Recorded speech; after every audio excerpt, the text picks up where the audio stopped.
Hello les TG3. Alors, comme on n'arrive pas à se voir, hein, je continue tranquillement dans mon chapitre qu'on va faire manifestement intégralement à distance. Il nous reste donc la dernière partie à voir qui est assez courte, qui est, voilà, c'est plus, on va dire, c'est le cas de le dire, puisque ça va être accentué sur la culture, c'est plus un chapitre de culture générale qui va peut-être vous donner l'occasion de discuter avec vos parents et voir vos grands-parents sur voilà, la société de cette époque-là qu'ils ont bien connue et qui n'est peut-être pas finalement si lointaine que ça de vous, mais qui doit vous être probablement très, très mystérieuse.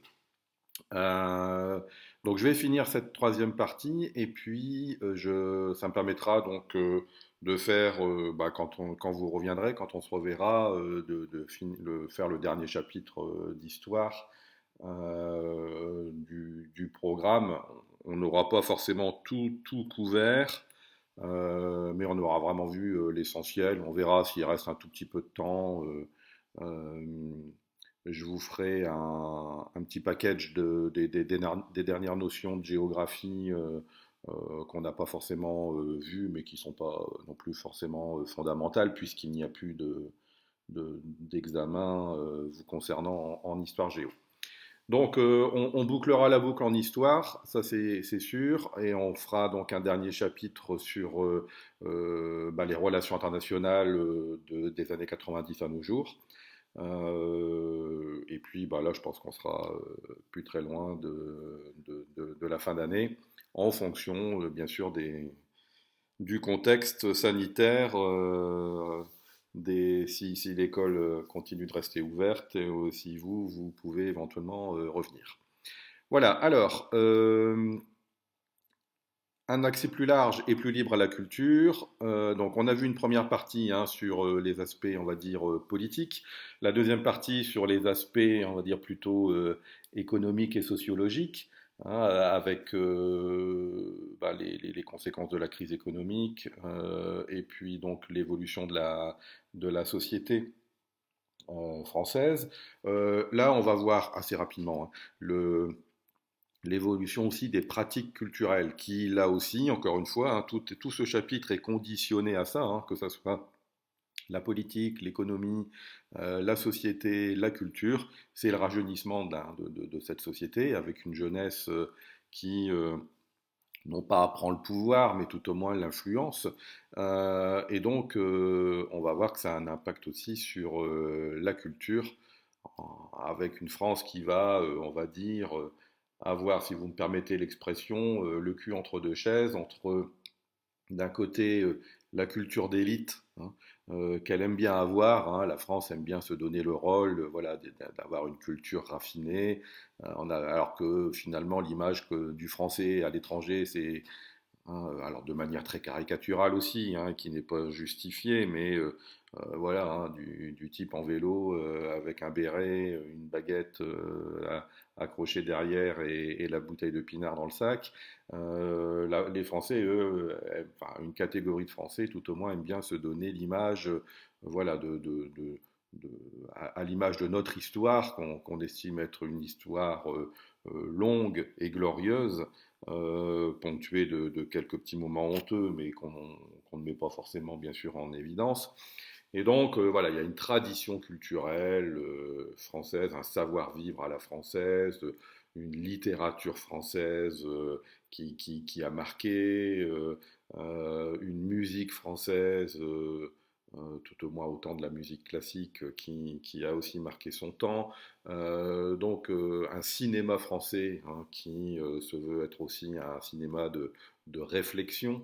Voilà, la jeunesse en a un peu soupé de tout ça hein, et on va du coup basculer dans une culture populaire qui va, j'ai cherché des vidéos alors, je vais vous en proposer quelques-unes, mais franchement, les émissions à la télé populaire, j'ai passé là 1 heure à regarder des extraits vidéo et franchement, je peux pas vous mettre ça, quoi, parce que j'ai un peu honte quand même, quoi, parce que ça vole vraiment, vraiment pas haut et je voudrais pas qu'on m'accuse ensuite de vouloir abaisser le niveau. L'objectif, c'est pas forcément voilà, de jouer aux intellos, mais bon, si vous avez, je vous donnerai des noms d'émissions si vous avez envie d'aller voir, mais vous les connaissez, j'imagine, parce que dans les bêtisiers, les machins à la télé, ça revient assez régulièrement. Mais il faut bien reconnaître que entre d'un côté une culture d'élite qui prône voilà euh, les plus illustres écrivains, les pièces de théâtre les plus pointues, les films intellectuels où il n'y a pas d'action, mais il y a du débat d'idées. Voilà, c'est les partisans de ça. Et puis ceux qui sont vraiment partisans de ce qu'on va appeler de la beaufitude, il y a peut-être un juste milieu à trouver qu'on n'a pas forcément encore trouvé.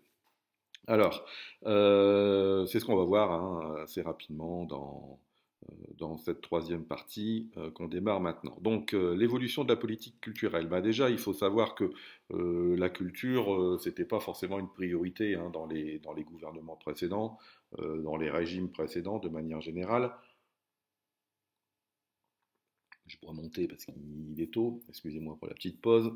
Euh, Vous voyez ici, par contre, à partir du moment où la gauche est au pouvoir, hein, enfin, on voit bien deux temps. Hein, ça, c'est voilà, la période Valéry Giscard d'Estaing, et ça, c'est la période, première période, tout au moins François Mitterrand. On voit bien qu'il y a deux politiques différentes. Une politique de Valéry Giscard d'Estaing qui est assez, enfin, qui, voilà, c'est comme je vous l'ai dit, c'est pas sa priorité.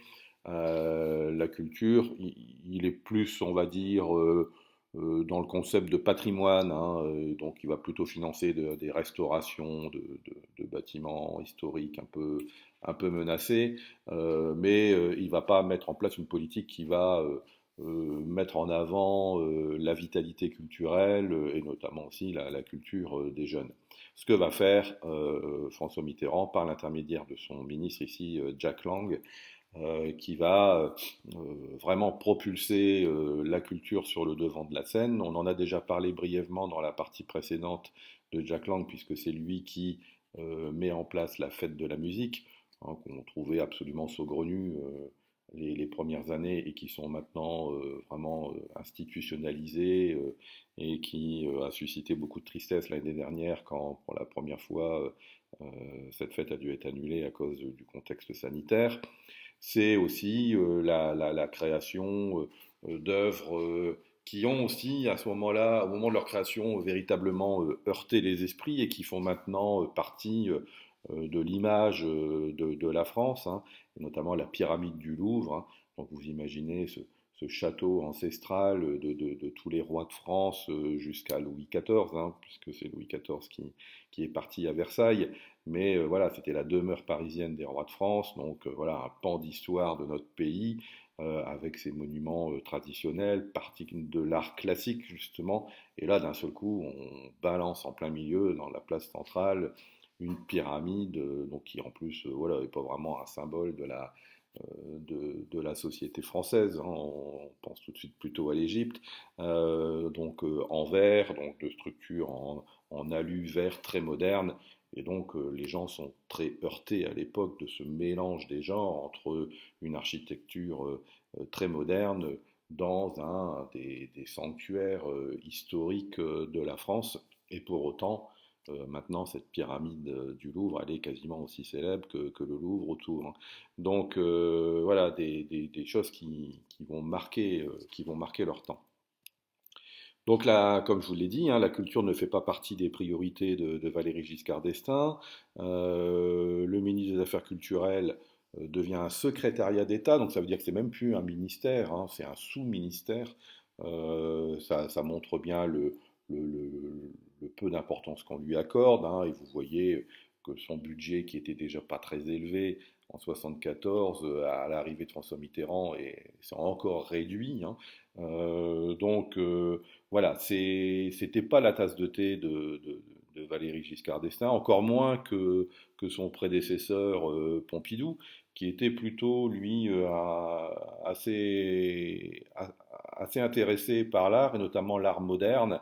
C'est d'ailleurs pas pour rien que le musée d'art moderne qui a été construit à Paris, qui lui aussi a choqué, hein, ce qu'on a appelé au départ le centre Beaubourg. Donc cette architecture très colorée avec des tubes bleus, rouges, une structure très métallique en plein milieu du premier arrondissement de Paris.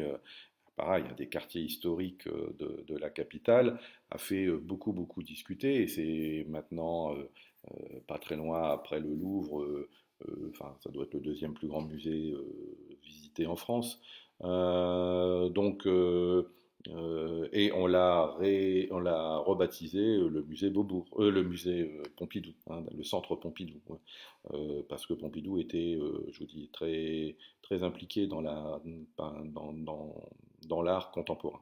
Mais Valéry Giscard d'Estaing, voilà, c'est un nom à particules, très traditionnaliste, et donc lui a fait plutôt marche arrière de ce côté-là. Mais comme je vous disais, hein, il faisait restaurer quand même des bâtiments historiques en péril. Il a financé la restauration de la gare d'Orsay, qui est devenue le musée d'Orsay. Et d'ailleurs, hein, vous l'avez peut-être entendu, il a été décidé assez récemment que justement le musée d'Orsay serait rebaptisé. Bon, je pense qu'il va garder les deux noms parce qu'il est quand même très connu sous le terme de musée d'Orsay, spécialisé dans le 19e siècle, hein, et notamment l'impressionnisme. Il va être rebaptisé a priori le musée Valéry Giscard d'Estaing, puisque ben voilà, ce musée il existe surtout grâce à lui. Donc, vous voyez, chaque président va avoir un petit peu son, son bâtiment culturel, hein, Valéry Giscard d'Estaing, le musée d'Orsay, François Mitterrand, c'est la bibliothèque, hein, de Paris, François Mitterrand, Pompidou, c'est donc le musée d'art moderne, Jacques Chirac, c'est le musée des arts premiers, au quai Branly, hein, donc le long de la Seine, euh, plus sur les peuples primitifs, hein, les premiers peuples. Donc voilà, chacun laisse un petit peu sa petite trace à la postérité en montrant que voilà, on était quand même intéressé par la culture. Mais c'est surtout à partir de 81 que les enjeux culturels vont se développer. Donc à partir du moment où Mitterrand arrive au pouvoir, là voilà, il est tout à fait conscient que voilà, la culture doit être quelque chose qui doit s'ouvrir, qui doit être accessible à une majorité de gens et pas réservé à une élite, une minorité, hein, une élite qui voilà, a les moyens d'aller s'acheter des livres, qui a les moyens d'aller au musée, qui a les moyens éventuellement de collectionner des œuvres, et que ça soit vraiment aux mains voilà, d'une minorité économique, intellectuelle, et qu'il faut donc du coup l'ouvrir à un maximum de personnes. C'est pour ça que voilà, on baisse les taxes, hein, sur les livres pour qu'ils soient le moins cher possible. On essaye de populariser l'art aussi, hein, en créant donc la fête de la musique, en faisant aussi la journée du patrimoine, hein, ça c'est important aussi, hein, pendant une journée, tout est gratuit, tous les bâtiments historiques, tous les musées sont gratuits, et ça c'est un événement qui a un succès assez énorme, hein, qui ne se dément pas, et tout le monde joue le jeu, hein. Des bâtiments les plus visités le jour de la fête du patrimoine, c'est l'Élysée, hein. Et généralement, bah, les présidents qui sont en fonction à ce moment-là, bah, restent à l'Élysée, et pour des fois, à certains moments, organisent même, je crois que c'était François Hollande, je crois qu'il organisait lui-même les visites. Bon, il ne faisait pas ça toute la journée, mais il assurait quelques visites pour présenter voilà, le- l'hôtel particulier dans lequel le président vit. On aménage, donc hein, je vous en ai parlé juste avant, les musées, hein, on leur redonne quelque chose d'un peu plus moderne, donc le Louvre avec la pyramide, et on fait d'énormes travaux aussi dans le musée du Louvre pour le moderniser. Une façon aussi de répondre aux enjeux de l'arrivée, hein, enfin, des enjeux sur la population immigrée, hein, dont on a parlé dans la deuxième partie, à savoir touche pas à mon pote, etc. Ce moment où, dans les années 70-80, avec la crise économique, il y a eu des relents racistes en France, hein. Cette jeunesse qui a voulu défendre un petit peu le droit des étrangers à vivre sur le sol français. Et ben voilà, ça c'est aussi une réponse, hein. On a créé, alors ça a fait débat aussi, hein, l'Institut du monde arabe en France, un, un bâtiment réservé à la culture arabe. Certains, bien sûr, les racistes ont considéré que ça allait être voilà, un lieu qui allait servir de base de propagande pour les populations musulmanes et s'implanter encore plus durablement en France. L'autre concept, et qui était celui de l'objectif de départ, c'était de permettre aux Français de découvrir ce que c'était que la culture arabe, ce que c'était que la civilisation arabe, de mieux la comprendre et donc du coup de mieux l'accepter, hein, de voir que voilà, la civilisation arabe n'avait pas pour objectif de détruire la France. L'Opéra Bastille, pareil, hein, les opéras, vous avez l'Opéra de Paris, hein, qui est pareil dans le centre-ville de Paris, qui a un bâtiment assez majestueux, massif, d'architecture traditionnelle. On ouvre un nouvel opéra, alors là, pareil, dans une structure très très moderne, hein, et qui se spécialise aussi dans des nouvelles formes d'art. Hein, ça, on n'est pas dans l'opéra traditionnel, on est voilà, dans l'art contemporain. Alors là, c'est peut-être plus discutable comme réussite parce que voilà, l'opéra contemporain, c'est pas facile d'accès non plus. Donc voilà, mais en tout cas, voilà, on ouvre des pistes hein, et on permet aux gens de se cultiver. Alors, ça se traduit notamment aussi, cette culture, et quand je vous parlais tout à l'heure de culture de masse, dans les médias, hein. Puisque les médias se développent, hein, il y avait, la télé se généralise, elle va bientôt être en couleur aussi, la radio se miniaturise, hein, et donc on peut l'écouter chez soi, mais on peut l'écouter dehors. Et donc, voilà, ça, c'est un espace à remplir, hein. Et donc, c'est un espace qui était contrôlé par l'État, hein. Il y avait, à l'époque du général de Gaulle, il y avait ce qu'on appelait l'ORTF, hein, et C'était d'ailleurs les jeunes.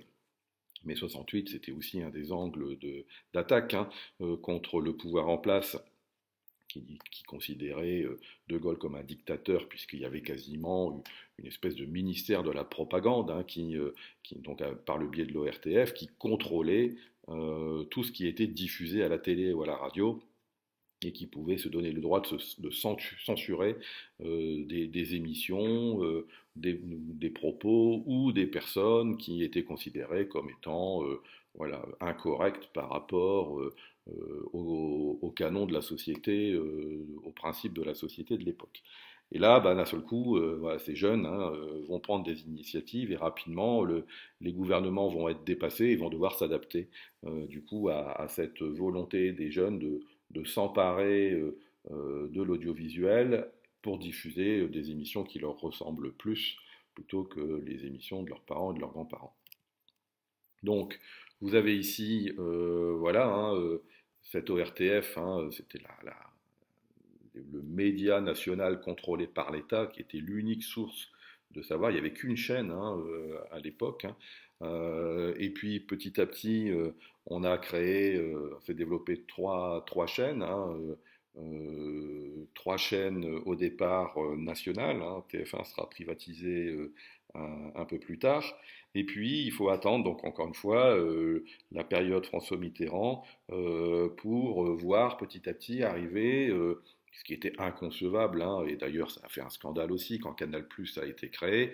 On a dit voilà, il faut payer maintenant pour avoir le droit de regarder des émissions ou des films, et c'est scandaleux. Alors sachant que bah, là déjà on payait, hein, parce qu'on paye une redevance, hein, tous les ans, les Français payent une redevance pour avoir le droit d'avoir une télé et de regarder la télé.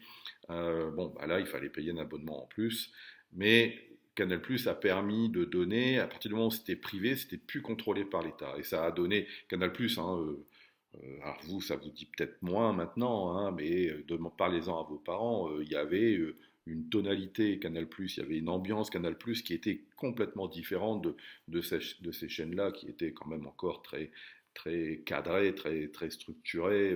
Et là, bah, c'était des jeunes hein, qui prenaient le pouvoir sur une chaîne et qui faisaient des émissions décalées, faisaient découvrir des films qu'on ne voyait pas dans ces chaînes-là, des émissions qui venaient des États-Unis, qu'on adaptait à la France, et des fois il y avait des moments complètement fous, hein, complètement décalés, et qui ont vraiment marqué les esprits, des choses qu'on ne voyait pas ailleurs. Et puis, bah, face au succès de Canal+, on a continué à privatiser, donner des naissance à d'autres chaînes qui n'ont pas forcément connu le même succès que Canal+. Hein, la 5 et TV6 vont disparaître assez vite. Euh, TV6 va se transformer en M6.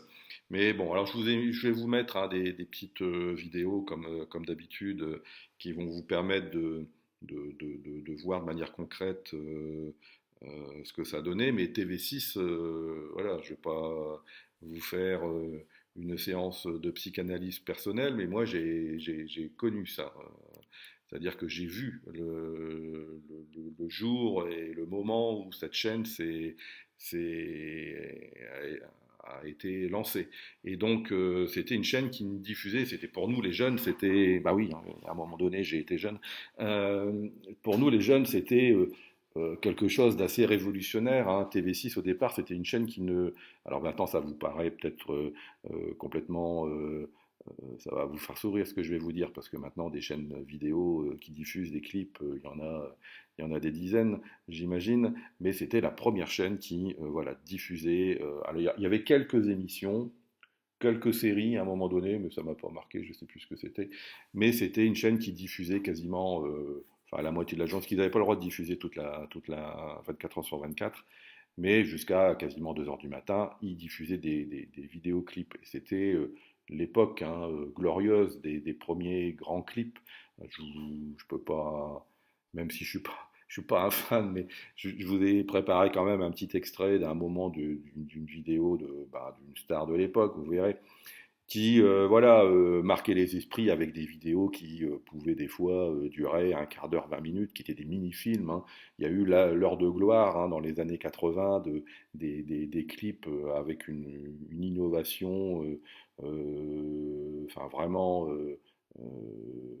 remarquable. Hein. Je vous dis, on avait pour certains des mini-films, pour d'autres, il y avait vraiment de l'innovation technologique.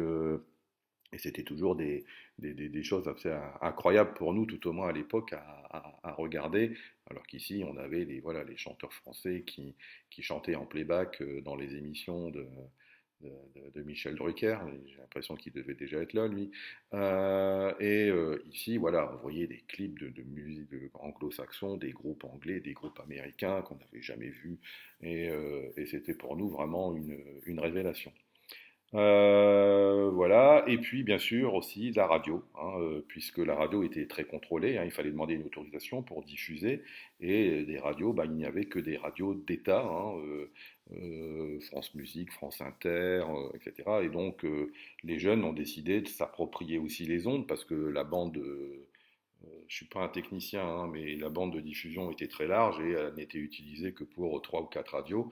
Donc voilà, certains ont commencé à planter des antennes sur les toits des immeubles et puis ont acheté un peu de matériel technique et ont commencé à créer leur propre chaîne. Une de celles qui a marqué à l'époque, c'était Énergie, vous voyez. Donc on joue un peu, encore une fois, sur le côté jeune. Hein, Énergie, alors les adultes étaient effondrés en disant comment après on va écrire si on commence à simplifier comme ça mais bon voilà, on jouait un peu sur le slogan, hein, donc l'énergie, et puis donc ici réduit en trois lettres, et puis vous voyez, on continue la provoque, on n'en a jamais assez, euh, voilà, donc qui fait référence au A2SEZ. Donc là, voilà, on dit, ah, bah, ça y est, les jeunes, ils sont en train de réduire à néant la culture, en train de détruire l'orthographe, mais c'était aussi volontiers de la provoque. Et alors, bien sûr, ces premières radios, elles ont été au départ interdites. Il y a eu des descentes de police pour s'emparer du matériel, même arrêter des fois les gens qui animaient. Et puis, bah, à force, ça avait un tel succès, les jeunes écoutaient ça en douce. Il y a certains qui ont créé des radios mobiles hein, dans des camionnettes et qui tournaient dans les rues de Paris et donc ils étaient insaisissables. Qu'à un moment donné, l'État a dû céder et a accepté, et notamment encore une fois avec l'époque François Mitterrand, ont accepté voilà, la diffusion de ces radios privées hein, qui se sont multipliées à ce moment-là. Donc voilà hein, ce que je vous disais. À l'époque du général de Gaulle jusqu'à Valéry Giscard d'Estaing, hein, voilà, l'État a le contrôle des médias. Hein, je ne reviens pas sur tout ce que je viens de vous expliquer, ça, ça va faire de la redite. Et donc, voilà, petit à petit, il y a des chaînes de télé qui vont se développer, et notamment privées, et puis donc les radios pirates, hein, qu'on va appeler les radios pirates au départ, ou les radios libres, finalement vont se développer. Alors à la fin des années 70 de manière clandestine, ce qui va entraîner des fois des moments de violence avec la police. Et puis ensuite, voilà, à partir de 1982, on estime que ça fait partie de la liberté d'expression, hein, de pouvoir diffuser, d'exposer ses idées, de faire écouter de la musique sur les ondes, et donc ça va être autorisé. De la même manière, on arrive hein, donc aux chaînes privées qui vont aussi avoir le droit d'émettre à la télévision. Ce qui nous amène donc du coup à une plus grande variété hein, d'accès à la culture qui va favoriser, donc, hein, je vous en ai parlé tout à l'heure, cette culture populaire, hein, culture d'élite contre culture populaire. À ce moment-là, le curseur va vite virer du côté du populaire pour le meilleur et pour le pire. Alors, vous avez voilà, ici vous avez un peu résumé ce qui va se passer dans les années 80 et qui fait que cette génération des années 80 dont je fais partie va être profondément marquée par, et d'un côté, alors pas ça, mais bon, c'est un exemple parmi d'autres, de ces émissions américaines qui arrivent en France et qui sont donc réadaptées pour la France, et vous avez toutes ces émissions à deux balles, donc La Roue de la Fortune, Tournée Manège, etc. Il y avait encore, qu'est-ce qu'il y avait aussi sur Canal+, euh, je ne sais plus. Bon, enfin bref. Donc des tas de jeux un peu familiaux. Il y avait aussi une émission sur TF1, je me coup c'était une famille en or aussi, mon Dieu. Donc des trucs populaires, hein, des émissions populaires un peu bas du genou, hein, qui faisaient gagner pas mal d'argent à des gens qui voilà, jouaient un rôle où malheureusement ils ne le jouaient même pas. De gens un peu, enfin, des gens enfin, monsieur tout le monde, quoi, monsieur et madame tout le monde. Les gens pouvaient avoir accès à la télé, hein, pouvaient aller sur un plateau de télé et participer, non pas à des émissions culturelles, mais à des jeux populaires qui leur permettaient de gagner un peu d'argent et qui, l'espace de quelques minutes, leur donnaient un peu de célébrité. Pour ceux qui restent chez eux, bah, une nouvelle culture aussi arrive, la culture du jeu vidéo.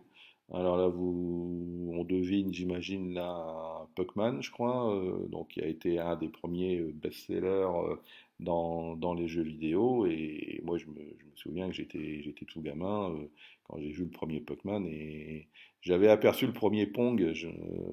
Donc là, c'était vraiment le jeu réduit à sa plus simple expression, hein, deux bâtons de chaque côté de l'écran et une espèce de bille qui passe d'un côté et de l'autre, et puis il fallait mettre le bâton devant pour faire rebondir la boule pour qu'elle reparte dans l'autre camp et éviter de prendre un but.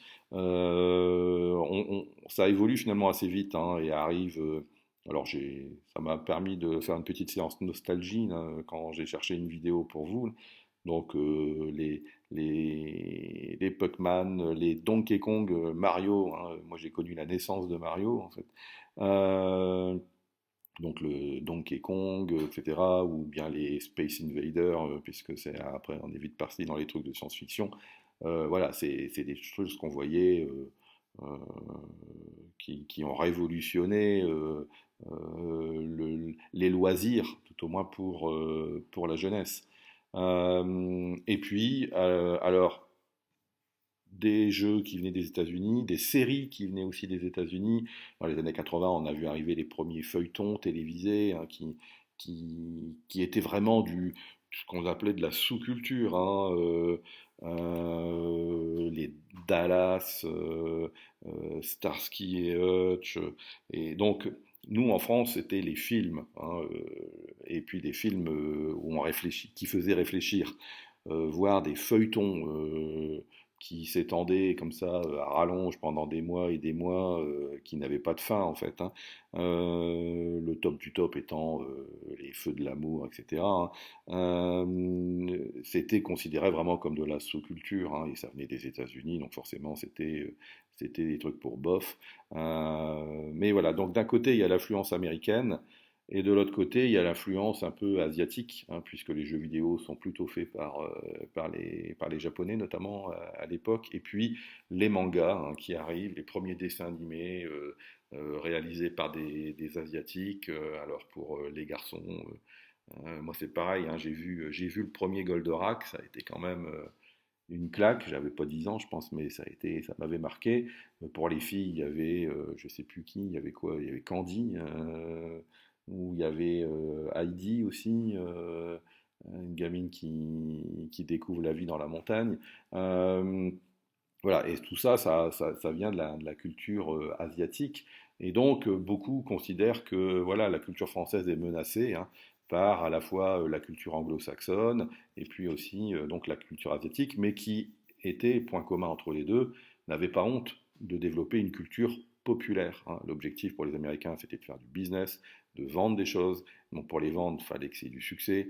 Pour que ça ait du succès, il faut que ça plaise à une majorité de personnes. Donc, on n'allait pas faire une émission qui allait théoriser sur les figures de style chez Émile Zola, comme on pouvait voir éventuellement dans une émission comme Apostrophe à la télé, quoique Apostrophe a quand même contribué à populariser un peu la littérature. Mais c'était quand même pas pour n'importe qui. Tout le monde ne regardait pas Apostrophe. Et puis, donc, cette culture asiatique qui, pareil, s'adressait vraiment aux jeunes. Et donc, ça a la génération adulte a un peu déconnecté de ça, quoi.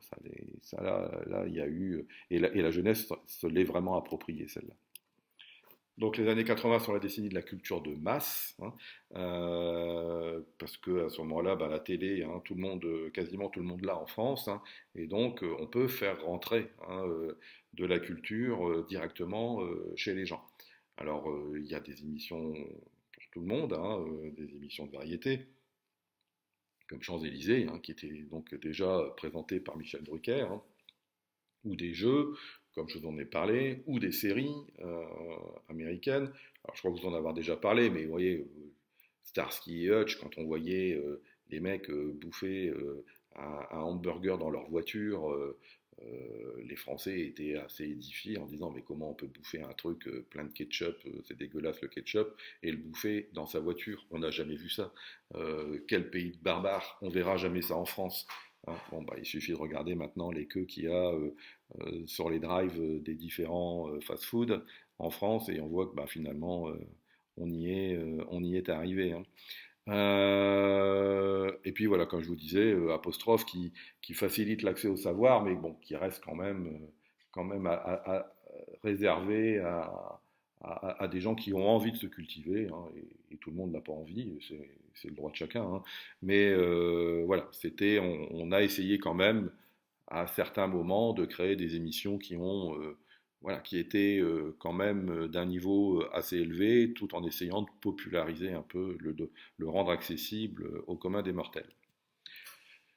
Donc cette culture jeune qui se développe avec donc je vous en ai parlé, je reviens pas dessus, les dessins animés, à la musique aussi, la musique forcément la musique de rue aussi qui apparaît, notamment la musique noire comme le rap, arrivent les premiers moments de ce ce qu'on appelle du breakdance, etc., des nouvelles formes de danse.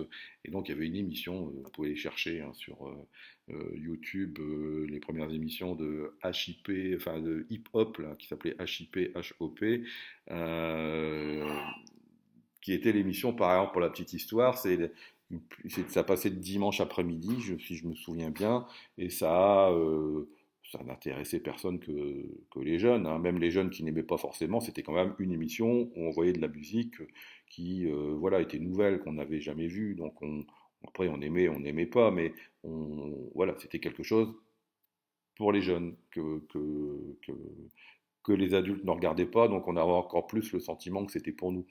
Et dans cette émission qui est pas restée longtemps, qui n'a pas duré très longtemps, parce que ben, en France, à cette époque-là, tout au moins, le rap, le hip-hop, ça n'a pas marché du tout, quand on voit maintenant ce que c'est devenu. Enfin, si on peut appeler ça du rap. Mais en tout cas, à une époque, quand on a essayé d'implanter le rap en France, ça a pas du tout marché. Mais dans cette émission, c'est par exemple dans cette émission-là qu'il y a eu la première télé française. Alors c'est pareil, ça va peut-être plus vous dire grand-chose parce que c'est plus une artiste de votre génération, mais en tout cas, c'est la première télé française de Madonna qui est venu chanter un de ses premiers tubes, là, Holiday, je crois, dans cette émission-là. Et donc, personne ne connaissait Madonna. Elle avait déjà un petit succès aux États-Unis, mais en France, personne ne connaissait Madonna. Et donc, on a vu cette nana blonde décolorée, se trémousser au milieu de danseurs bodybuildés. Là.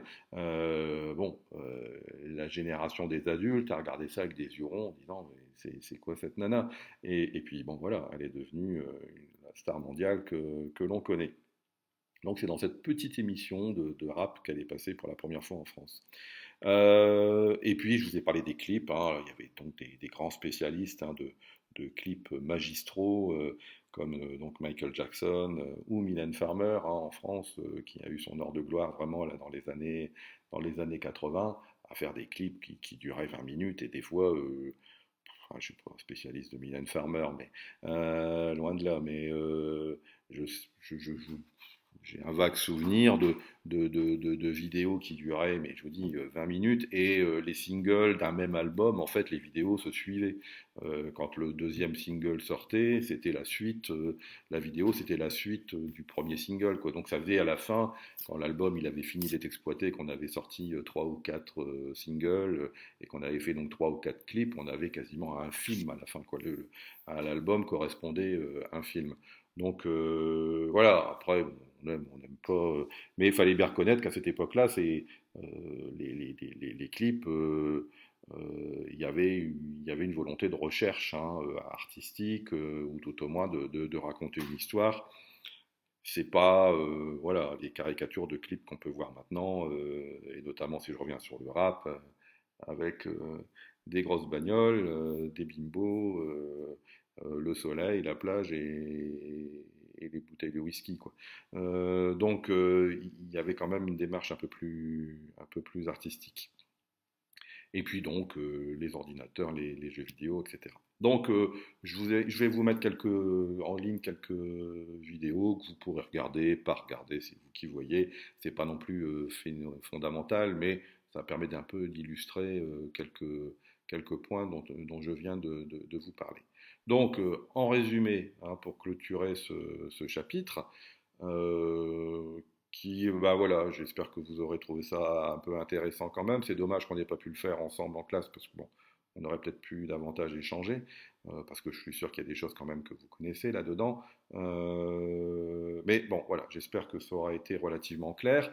Donc bien comprendre que dans cette période des années 70-80, c'est on va dire sur un plan politique, c'est le glissement petit à petit d'une droite traditionnelle avec De Gaulle, Pompidou, vers une droite plus centriste avec Valéry Giscard d'Estaing. Et on continue hein, la bascule pour en 81 passer donc à gauche hein, pour la première fois de la Ve République. La gauche est au pouvoir avec énormément d'espoir. Je vous rappelle que c'est assez d'ailleurs l'ironie du sort, c'est que je finis ce chapitre le jour de l'anniversaire de l'arrivée au pouvoir de François Mitterrand, puisque c'était le 10 mai 81. Et si je ne me trompe pas, on doit être le 10 mai. Voilà, il y aura sûrement, bah, je vais essayer peut-être de vous trouver un petit truc, ou je ferai peut-être une petite fiche là-dessus. Parce que bon, voilà, en dehors de toute idéologie politique, qu'on soit de gauche ou pas de gauche, c'est quand même un événement qui a marqué son temps. Et donc, on bascule à gauche avec une gauche qui a suscité beaucoup d'espoir et qui a rapidement déçu, au point qu'on arrive à une nouvelle encore forme de pouvoir politique qu'on n'avait pas du tout envisagé. C'est donc la cohabitation avec un président au pouvoir d'une couleur politique qui est mis en minorité aux élections législatives avec une majorité à l'Assemblée nationale qui se retrouve adversaire du président. Et on avait cru, hein, quand c'est arrivé avec François Mitterrand en 86, que ça allait entraîner la démission de François Mitterrand. Et on a vu que bah, finalement, il s'est maintenu au pouvoir en dissociant clairement l'élection présidentielle de l'élection législative, ce qui a entraîné une cohabitation. Et à croire qu'à un moment donné, les Français ont aimé ça, parce que de la cohabitation, il y en aura trois. Hein. La première 86-88 avec Mitterrand-Chirac, la deuxième 93-95, et là Chirac il a acheté l'éponge tout de suite en disant c'est pas la peine de penser à moi, parce qu'il avait été un peu laminé par Mitterrand lors de sa première cohabitation. C'était donc Mitterrand-Balladur. Et quand Jacques Chirac est devenu lui-même président, il a lui-même été mis en minorité et a fait une cohabitation avec un Premier ministre de gauche, donc Lionel Jospin. Donc dans un laps de temps assez court, il y a eu trois cohabitations qui ont un peu perturbé les institutions. C'est pour ça, je ne rentre pas dans les détails techniques, on a décidé ensuite de changer le calendrier et de mettre les élections législatives à peu près en même temps que les élections présidentielles, juste après, pour que les Français finalement fassent preuve de cohérence et mettent à l'Assemblée nationale à peu près la majorité de la même couleur politique que le président qui avait été élu, sachant que le mandat présidentiel est passé à 5 ans, comme les députés. Donc du coup, maintenant, le calendrier, il est similaire, ce qui n'était pas le cas avant. Donc voilà, on a petit à petit donc bifurqué hein, de la droite vraiment traditionnelle jusqu'à la gauche et les cohabitations. La société française hein, donc a considérablement évolué aussi pendant cette période-là. Hein, le baby-boom arrive à l'âge adulte, forcément ils deviennent majoritaires par rapport à la génération d'avant, et donc décident de mettre en place une société qui leur correspond plus, avec des avancées majeures, hein, comme pour l'émancipation des femmes, la légalisation de l'avortement, et le remboursement des moyens de contraception, et puis donc une plus grande diversité dans la société, qu'elle soit ethnique, mais qu'elle soit aussi après sexuelle, hein, biologique, ça dépend jusqu'où on met le curseur, mais voilà, de la reconnaissance de l'homosexualité et d'autres formes d'identité sexuelle, ce qui était complètement inenvisageable, bien sûr, quelques années encore auparavant. Et puis, cette culture hein, qui s'invite à la fois dans les maisons, mais qui se développe aussi, qui devient accessible et qui met en opposition hein, une culture d'élite et une culture de masse, euh, avec des excès, on va dire, un peu des deux côtés, et on a du mal encore, même de nos jours, à trouver un relatif juste milieu entre les deux. Donc voilà, donc c'était une période assez courte dans le temps, mais assez intense, notamment sur ces aspects, je dis, politiques, sociaux et culturels, qu'il n'est pas inintéressant de connaître, hein, puisque ça a quand même clairement façonné euh, notre société actuelle. Hein, parce que je sais que dans les soirées, alors je parle de soirées, et à un moment donné, vous allez même plus savoir ce que c'est. Mais je me souviens de quelques soirées de Noël à, à Anchin où les titres des années 80 avaient, quoi qu'il arrive, toujours énormément de succès même auprès des jeunes de votre génération. Donc, comme quoi, les années 80, qu'on considère bien ringardes maintenant, à juste titre, hein, quand vous reverrez les vidéos que je vais vous montrer, il y a des looks pas possibles, il y a des brushings qui laissent rêveur, particulièrement moi d'ailleurs.